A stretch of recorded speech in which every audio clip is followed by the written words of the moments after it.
You danced. The insult echoed across the gym, slicing through the beat like a knife. But what they didn't know was that the floor was seconds away from catching fire. Asterisk, she's too big to dance.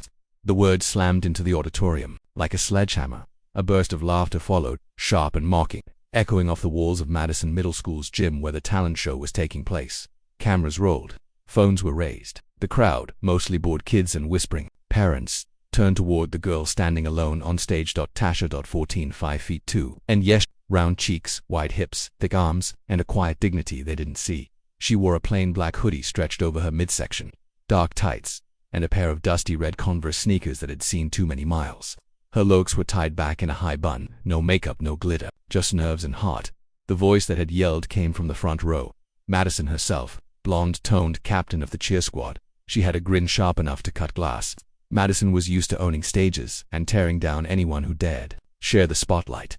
"I'm sorry, what style are you doing again?" she smirked Suma. Another wave of laughter erupted. Some teachers chuckled. One boy pointed and mouthed, "This gonna be good," to his friend. Tasha stood still, heard. Eyes scanned the crowd.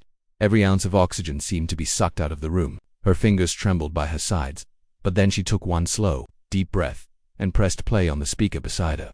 The music started, a low hum of bass, haunting and slow. It wasn't pop, it wasn't flashy. It was raw and heavy, like the rhythm of a heart dragging behind years of silence. And then Tasha moved. She didn't just dance, she unleashed. Her arms didn't flutter like ballerinas. They sliced the air. Her feet didn't tap. They shattered the floor. Her body didn't conform.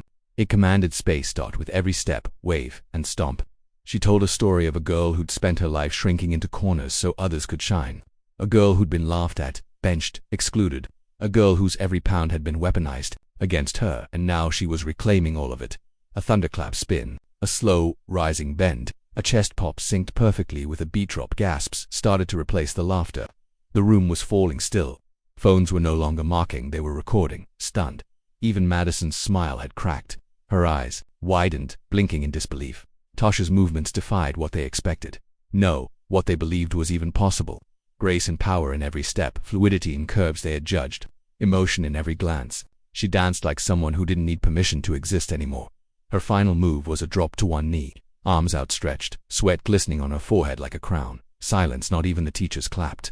Not yet. They were too stunned to remember how. Tasha stood up, calmly turned off the speaker, and walked off the stage, not with a bow but with a quiet dignity that screamed louder than applause. Then, one slow clap began.